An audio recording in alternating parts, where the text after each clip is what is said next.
So I'm back here to talk a little bit about Cortex, right? We talked about Prisma, which is our journey to the cloud solutions, both access, because applications are moving to the cloud, and securing the cloud, because applications are moving to the cloud. Cortex is about securing the future. And what we mean by securing the future is mostly around the Security Operations Center, which needs to go through a major change in order to be able to support even what's happening today, but certainly what's coming in the future. And it's the automated attacker, right? The attackers are becoming more and more automated, so we have to change the way things work in the Security Operations Center. It's because data is becoming more and more important in our lives in many different areas, security as well. So the Security Operations Center has to be more data-driven versus guessworks or whatever they do today. And it's also the move to the cloud that is driving a change in the Security Operations Center. And that's because in the traditional data center, when new applications had to be deployed and they needed access to the outside, they needed access to different applications or to different components in the data center, like databases and storage, and so on, the developers of the applications always had to come to the security group, get down on their knees, and beg you to open the right access, usually with a firewall. And that's something that usually the network team, if they feel like it, would do, right? I'm exaggerating, of course. In the cloud world, in the public cloud world, it doesn't work like that. There's no single control point where you can control everything that's happening in the cloud. And the mode is more trust and verify. You put guardrails. These are things that the cloud developers have to be within, but inside there's a lot of freedom, and there's a set of rules that they need to follow, but there isn't really a way to enforce those rules. And the way it works is you trust them to follow the rules, but you need to verify. And when you trust and verify, it's not the network security team and it's not the security engineering team that's doing that. It all falls on the shoulders of the security operations team, of the SOC. Because whenever something is not verified, it's their job to go and deal with that. And all these things together are changing the way the Security Operations Center works. Whereas today, the way they work is just not scalable. We're talking about 175, this is an average that we're seeing across our customer base, 175,000 alerts per week, right? You don't have enough people to handle that. So today it's more of a guesswork of, we should probably handle these alerts and not these alerts. These alerts come from more than 30 different products, right? Up to 200 different products, and are very difficult, of course, to imaginize and get context. And that also leads to about average 4 days of time to investigate an attack. So even if there is a data breach and you know about it immediately, which usually you don't, it takes still 4 days to investigate it, figure out what happened, and start the recovery process. And it just cannot continue like that, and it's going to get worse and worse and worse with the things that I described just now. So what's the issue? The issue is that today, at the core of the Security Operations Center, we have something called a SIEM, Security, Incident, and Event Management, which is a technology that doesn't do any security, incident, and event management. You do that elsewhere, right? Anybody's doing incident and event management in their SIEM? No one, right? Because they just don't do that. They collect logs. They collect logs from network devices and network security devices, from endpoint agents, from servers, from applications, and whatever you want to push into the SIEM, it will take. Those logs don't have a lot of information for making decisions. You do have some rules. You can have some rules, especially around the alerts that the SIEM collects, in order to decide which alerts to handle and which alerts not to handle. And these are usually not the best rules in the world. It's very hard to do that with rules. And there are some rules also to trying to figure out about new attacks. And a lot of the work is just manual. Something happens, you look at it, you send a security analyst, they investigate, and they figure out how to deal with it, which really results in a reactive response and reactive investigation. A very long time passes between the time something happens until you can react to that. And if we double-click into it a little bit more, this is kind of the SIEM architecture today, right? I'm not going to get into it. It's more or less like this, but more importantly, because the SIEM just collects logs, doesn't collect any data, so it can't really do any meaningful analytics, what we're seeing with what the industry really knows how to do well is many vendors being created in different verticals and different silos to overcome that. So specifically, SIEMs don't collect data from endpoints. They collect logs from endpoints. If the endpoint found a virus, the SIEM will know about it, but the SIEM doesn't collect data in order to be able to detect things that the endpoint or whatever is running on the endpoint hasn't been able to detect. So since SIEMs don't do that, what are we going to do? We're going to create a new industry. We're going to call it the EDR, Endpoint Detection and Response industry. We're going to overfund it with hundreds of millions of dollars, create multiple companies that spend $2 to sell one. Great. And they're going to collect data from the endpoints into a separate data lake, into their own data lake. And then they're going to use rules, maybe machine learning. In many cases, they will offer also a managed service, a managed hunting service, where they put humans on the data. The humans look for attacks on your behalf, and then if they find an attack, whether using rules, using AI, using humans, they're going to generate an alert, because the SIEM doesn't have enough alerts yet. And in some cases, they're going to have the endpoint block the attack. That's not enough. We need to do something in the network. We need to put something in the network to collect data from the network, because firewalls don't really collect enough data. So a new industry called the NTA, the Network Traffic Analysis industry, has been created. They ask you all to put sensors all across your network. They will collect deep data from the network into yet another data lake, process that data with rules, machine learning, humans, whatever. If they find something bad, right, they're going to send an alert to the SIEM. So you have a little bit more work to do, or more alerts to ignore. And rarely they're able to go back and make modifications to the network. And the same thing is happening with public cloud. And the same thing is happening with SaaS. And the same thing is happening with IoTs. You want to secure IoTs? No problem. There are multiple vendors out there that will be happy to sell you a set of sensors to deploy across your network, collect that data into yet another data lake, process that data, and if they find something, they'll tell you about it, and in rare cases, they'll be able to stop it.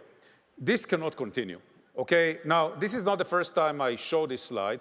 I actually showed this slide a year and a half ago at Ignite of last year in the US, in Anaheim, California, right next to Disneyland. And back then, it was just after we bought a company called Secdo, which is an EDR company. I said, EDR is dead. So why did you buy an EDR company? Well, I said EDR is dead because this doesn't make sense. And we bought an EDR company in order to integrate the EDR company with the NTA company that we acquired before that, a company called LightCyber, and with cloud companies, security companies that we acquired, like Redlock and Evident and others, and with now we also acquired an IoT security company and so on, and build what we think is the right solution, which is collect all the data from all these different sources into one place, not necessarily one data lake, but one place, process all that data together, not put the blinders on and just process endpoints separately from network and so on. The attacks happen across the entire infrastructure, so process the data from the entire infrastructure together, and if you find something bad, you respond back to the entire infrastructure. And back then, we said, we're going to call this XDR. Why XDR? Because it's anything, anything detection and response, not just endpoint detection and response or network detection and response and so on. It's anything detection and response. And we announced that we're going to build the XDR product, and we did, and we delivered XDR to the market, and guess what? With the help of some analysts, the copycats came, right? which is great. So an analyst from Forrester immediately agreed with us and said, yeah, XDR is the way to go. EDR doesn't make any sense. And all of a sudden, everybody has XDR, or almost everybody, which is great. It's validating that EDR doesn't make sense and NTA doesn't make sense, and doing those things in silos don't make sense. And if everybody's saying that this is not the way to go, then it's probably not the way to go. And now, there's the question of who does that best, and you'll evaluate the products and you'll figure that out. So it's great that the industry is now standing behind the concept of collecting all the data into one location, processing it together, and responding back to the entire infrastructure. Okay, so that's what Cortex XDR is about. Now, Cortex in general, and there are other things inside Cortex, is about, number one, not collecting logs, but collecting what we call good data, meaning data that can be used for computer-based, software-based analytics. That's good data. It's not any data. I don't need to know that the firewall dropped something. If the firewall dropped something, all the analytics in the world is not going to help you to drop it because it's already dropped. You don't need to know that there's something bad. You don't need analytics to know that something bad happened, okay? So we don't need that. But we need good data. We need data that can be useful for analytics. Then, rather than using rules, we need to do machine learning-based analytics and some human-based analytics as well. And whatever we come up with, we need to automate. And that's what Cortex is about. The result of that is very quick response to incidents, which is fully automated, and we become proactive all of a sudden. Something happens, very, very quickly thereafter, the system figures out that it happened and responds to it automatically. Okay, so that's what Cortex is about. It has two parts to it today. The first part is Cortex XDR, which automates really three things. Cortex XDR automates hunting using analytics. It will hunt for attacks that traditionally humans will, so that the humans can hunt for attacks that machine analytics cannot hunt for. It automates investigation, or at least a big part of the investigative process. And it automates the consolidation of alerts or alert reduction. It can take many different alerts and consolidate them into single incidents. So that's Cortex XDR. And there is also Demisto, which is part of Cortex, and that's a SOAR, S-O-A-R, Security Orchestration, Automation, and Response system, which collects or takes this meaningful data and automates the process of enriching it, running playbooks against it, and making modifications to anything in the infrastructure that needs to be modified in order to deal with an attack. Again, these together create the Cortex family of products, and here are the results so far. I'm proud of the results, but certainly I'm not going to sleep at night until we show much better results. So what we're seeing so far with Cortex XDR is 50x reduction in the number of alerts, meaning on average, we will take 50 alerts and convert them into an incident. And the second thing that we see is that investigations are 8 times faster because of the automation of big parts of the investigative process. And then with Demisto, we're seeing 95% reduction in the number of alerts that humans have to touch, meaning 95% of the alerts are being handled automatically, which allows security operation centers to switch to a mode where all alerts are being handled. Most of them automatically, some of them with humans. And those that need to be handled with a human involved are 90% faster. So you get 10x the capacity of your humans in the SOC to handle alerts, and they only need to handle 5% of the alerts versus today. These are amazing results, but by no means the end. This is just the beginning. We're going to get much, much better than this. Okay? And to tell you a little bit more about how and what is it that we do, I'd like to call Lee back to stage. Thank you.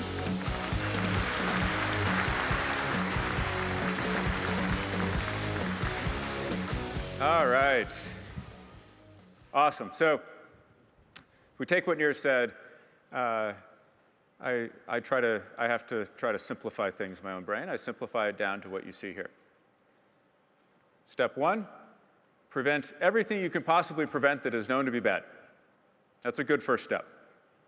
It's not complete, because there will still be stuff you have to detect, but prevent as much as you can. Then collect as much the right data to perform analytics, to detect things that weren't prevented outright, facilitate as automated as possible response to those. So prevent, detect, respond, automate. So to do that, one of the key components is XDR. Nir mentioned changing the industry and having the industry start to follow us. Today we are announcing XDR 2.0. So this has been an incredible release. Lot of effort behind making it possible. It'll be available early December timeframe, but we want to take this opportunity to share with all of you the exciting work we've been doing. A lot of components to this, but I boil it down to 3 pieces. The first is we rebuilt and extended the portion of XDR that connects with endpoint protection. I'll describe that in a second. Second is we delivered a completely reimagined, built from the ground up local analysis engine for preventing malware. And third, we have opened XDR up to third-party data. I'll describe each of these 3 in a little more detail because they are all very important enhancements to XDR. So first, as many of you probably know, when we first launched XDR earlier this year, we had this great data collection, analytics, investigation response component, and one of the most important data sources for this was endpoint data. And so we bundled Traps with XDR. We bundled Traps. Traps had TMS for managing it. This is a good solution. But the first component of this XDR 2.0 release is that endpoint protection is now fully integrated into XDR. There's now an XDR agent for endpoint protection, and the management of it is natively part of the XDR management UI. End-to-end integration with XDR. Second, we delivered an endpoint protection module for device control. I've heard from many of you this is something that you would like to see. Natively built in to this new XDR 2.0 framework, the first of what I expect to be many additional endpoint modules that can simply be enabled and plugged into the XDR framework. And third, in the process of rebuilding the management UI, we took a look at the top 25 feature requests from all of you for TMS, and we said, you know what? I think we can address those as well. So the vast majority of the top 25 feature requests that all of you had have also been addressed as part of rebuilding this management UI infrastructure into XDR. So that's the first piece. Second piece, local analysis. So local analysis is really important. It takes place in the pre-execution phase when a user clicks to open up an application. And before that application is executed, local analysis happens. Local analysis also has the unique benefit of being something that can run both when the endpoint is connected to the internet as well as when it's completely offline. And we took this capability and we completely reimagined it from the ground up, achieving, based on our measurements, at least a 10x improvement in accuracy. That is just incredible. And based on our initial testing, best in class across the industry. So how do we do it? A lot of work went into it, but I'll summarize it in 3 pieces. Starting at the bottom. It's all about having the right data.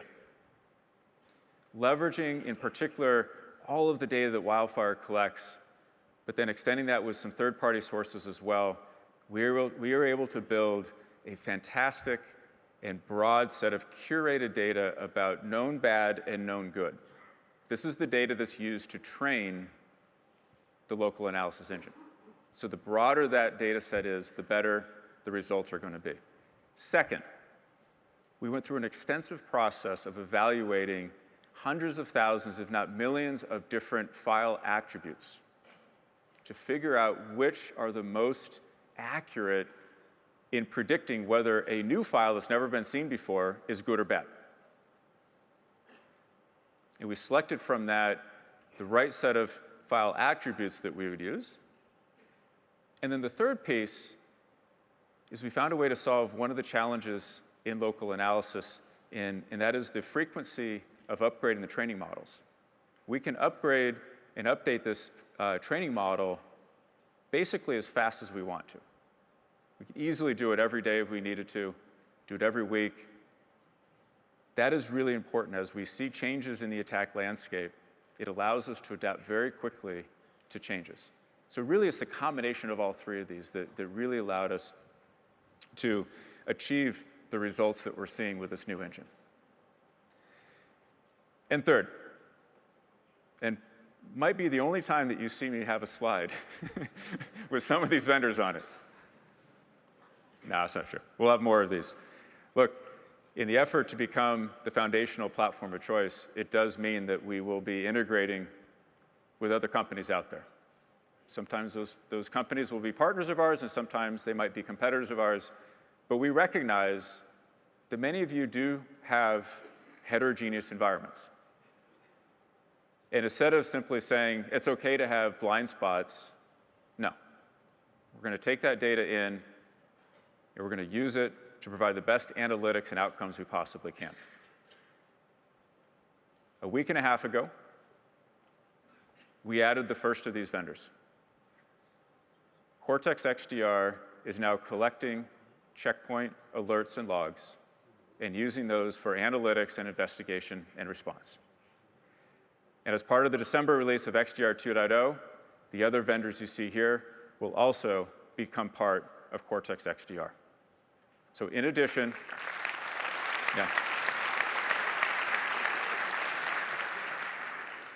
So in addition to our own good, great data sources, we're now collecting data from other sources, and we'll be extending that over time.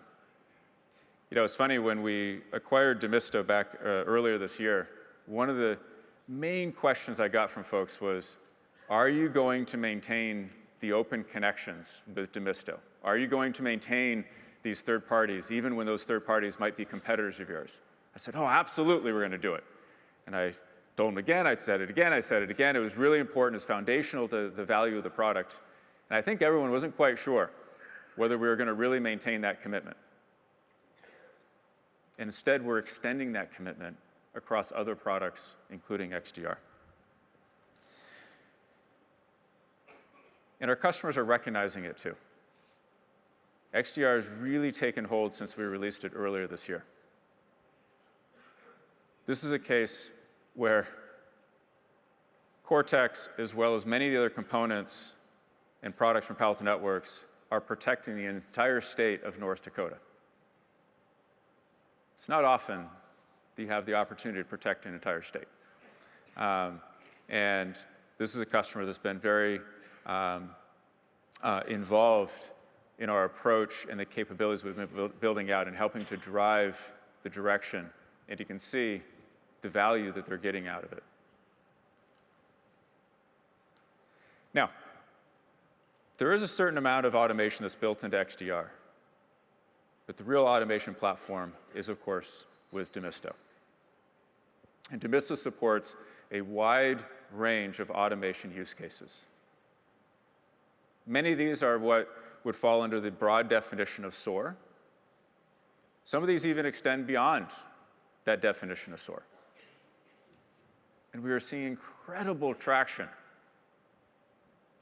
across our customers that are adopting Demisto in order to achieve ever greater amounts of automation.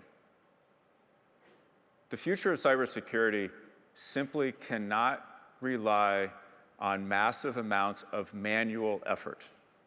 There are not enough people in the world that could be hired, let alone trained, to do all of this. We have to complement the people effort with the automation effort. And Demisto is that platform for automating more and more and more of what the SOC needs to do. Just to set an example for this, Simple use case. How many of you receive IOC feeds from some external source? My guess is 100% of you. Now, you might not think of it as an IOC feed. Maybe you just see it as news. Maybe some of you have more built-up SOC operations where you're receiving multiple IOC feeds, indicators of compromise, for those of you wondering what the acronym is. And what do? In most cases, you have some SOC analysts, and maybe multiples of them, whose job it is to review the IOC feeds and try to pick apart what is useful, do some manual matching, manual queries against your logs, and see if you have any matches. If you have matches, then you have to go investigate those, and ultimately provide some report, some summary report of what you did with that feed that day, because many of these feeds are updated on a daily basis. That is crazy. That just can't be the way that this works. And so this is just one of hundreds of examples where Demisto can fully automate that process end-to-end with a playbook. Just one example of hundreds where we can automate highly manual work and achieve much, much, much better outcomes. And just a couple months ago, we updated Demisto version 5.0, added a number of new capabilities, as you see here. And probably the most important one is actually not even listed here, which is the ability to collect telemetry data for how Demisto is being used, which playbooks are being used, which integrations are being used, what is the outcome? Was the playbook able to run to completion fully automatically? Why would we want to know this? Because all of you want to know it. Wouldn't you want us to be able to tell you which playbooks are most valuable, which integrations work the best?